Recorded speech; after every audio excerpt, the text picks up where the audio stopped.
So, we meet again after the advertising. Welcome to those who were not already here. We're still in the company of the writer Eugénie Pradines, who, as we already mentioned, will be soon releasing her new book, Under the Surface, about conspiracy theories. Her book will be out next week, and you can catch her at the next events in London's famous British libraries. What day will you be there? I will be there from Tuesday, May to Thursday, May 22. I will be selling your books, so I look forward to seeing you there. Thank you, Eugénie, for your contribution this evening. We are happy to have you on our TV sets. Stay with us for the rest of the news. As we are going to talk about a topic that currently causing quite a stir, does freedom of expression in music really help to advance ideas, or can it sometimes become a danger to society? We'd like to welcome our two guests who have come to speak on the subject this evening. Both are music fans. We welcome Olivia Mazie and Julian Prévost. Good evening. Hello. There's a music hit at the beginning of 2025. It's a French tune from 2016 that resurfaced after 9 years and is causing a buzz internationally, particularly in the UK. Indeed, the track Bavure by Joe Lefebvre has caused controversy due to its violent and shocking lyrics. While raising questions about freedom of expression, let's listen to it together.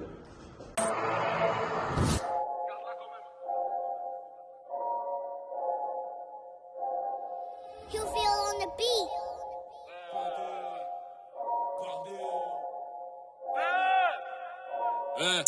En 2016 ils ont planté, en 2020 ça va barder. Soit ils la ferment, soit de nouveau ils vont planter. J'ai pas fait ça pour le buzz mais parce que tout ça m'a touché.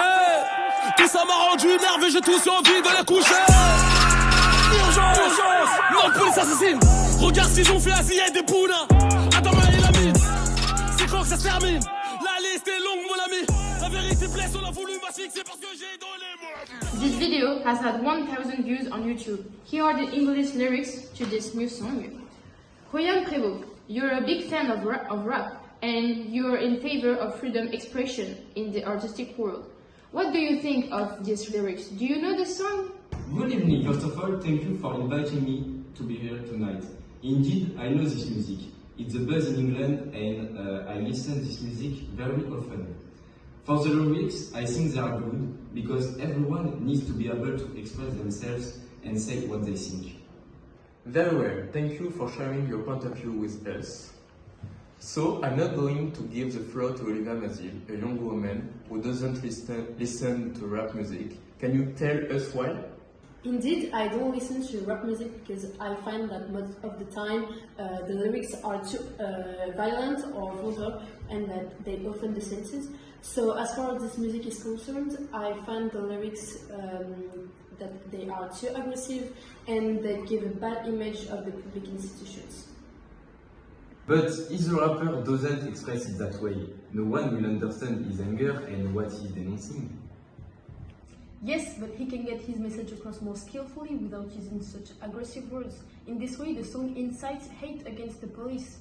I can understand that, but the rapper may have suffered injustice, and this music highlights a reality experienced by a large part of the population, particularly young people from the suburbs. And Eugénie, what do you think of the lyrics of this song? I think the rapper has a right to defend himself and other people who have suffered injustice at the hand of the police. The police may have hurt them, but weren't they defending themselves too? Some citizens may have rebelled against the government and the police were only trying to prevent them from harming others. So you're saying that the rapper is attacking the police in a piece of music, whereas the police are just trying to restore security? So the rapper's attack is wrong? It's not really that. I simply think that the rapper is inciting young people because they are the ones who listen to the most rap music, to violence against the police.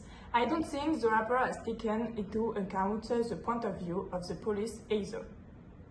Joe Lefebvre Bavure is an example of a song that's provoking debate because of its shocking lyrics and the way it tackles sensitive subjects. It raises fundamental questions about freedom of expression in rap. and the limits of that freedom in the face of the violence it could convey. Indeed, while for some it's a legitimate cry of revolt against social injustice, for others it crosses the line into incitement to violence and justified attacks on institutions. The song, with its provocative tones and content, remains a subject for reflection on the place of rap in social and political debates.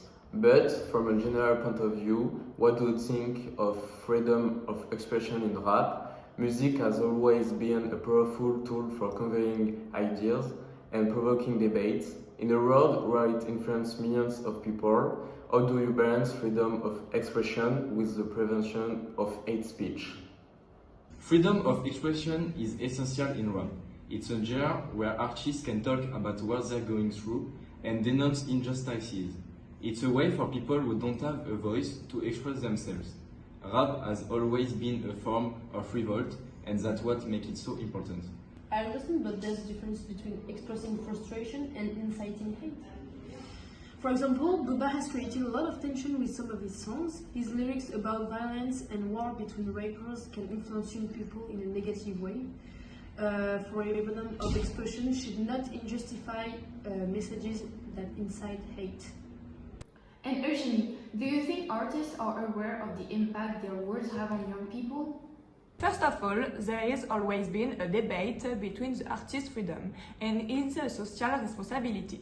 Rap is a powerful means of expression, but the artist has to know how far he can go. His lyrics have an impact, especially on young people.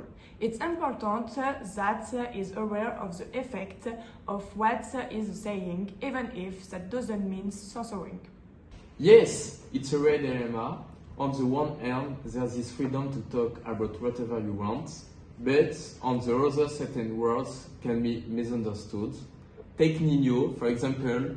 He often talks about the streets and the difficulties faced by young people. His words are strong, but they don't incite violence.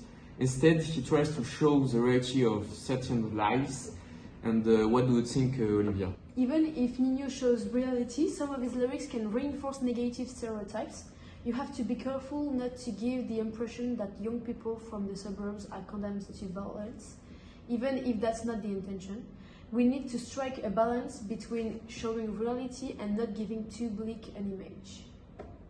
It's true, Olivia. You can express your opinion without becoming violent. I think artists need to find a way of denouncing without going too far. Orelsan, La Terre est ronde, tackles difficult subjects, but without resorting to pure violence. He criticizes society, but with a certain distance. Thank you all for your answers. Now we're going to talk about social networks. These days, a song can become famous very quickly. Do you think this makes violence lyrics even more dangerous? Yes, of course. When a song goes viral, it reaches a lot of people very quickly. But for me, that's not necessarily a problem. It's also a way of giving a voice to artists who have important things to say. Even if certain lyrics shock, it's perhaps because they show a truth that we don't want to see. That's exactly what worries me. Songs are shared everywhere, without anyone explaining what they really mean. Young people can misunderstand and repeat violent lyrics without knowing what they mean. And Eugenie, what do you think about the rapid spread of music via internet? It's good that music circulates easily, but it's also risky. It can be misunderstood or taken out of context. Young people need to be taught to listen and understand what they hear, not just to repeat what they see on the internet. Let's talk about censorship. Sometimes certain songs are banned from the radio or moved from the internet. Is this a good thing to protect people, or does it prevent artists from expressing themselves? For me, it's a hindrance. An artist has to be able to say what he thinks, even if it's hard to hear. Rap is often the only way for some people to talk about their lives. If we censor them, we take away their voice. I don't want artists to be prevented from speaking out, but I think that there are limits. If a song calls for hate or violence, you have to react. It's not censorship, it's protecting people. And Eugenie, as a writer, what do you do the line between protecting and censoring? That's a complicated question. We shouldn't ban everything just because a message is disturbing, but if a song incites hate, then that's something to worry about. The best thing would be to talk about it and explain it, not just delete it. Thank you all for this interesting debate. Freedom of expression in music remains a real subject for discussion. It allows some to denounce injustice, but can also shock or divide depending on the lyric used. So, it's important, as listeners, to take a step back and pay attention to the message we're listening to and sharing. Thank you to our guests and thank you for following us. See you soon for a new show and have a great evening. Ok, 3, 2, 1. 3, 2, 1. À 12, je lui mets. Go! Attendez, Mais c'est pas possible! Julien.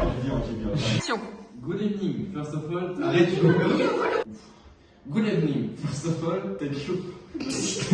Indeed, Camille, tu en fous. Thank you, Eugénie.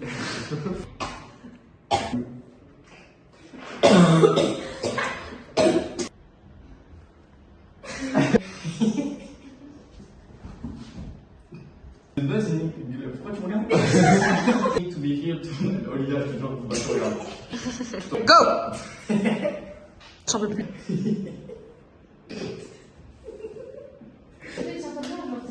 Mais faut bien que je vous regarde, je vais pas vous regarder comme ça. Good evening. Caméra.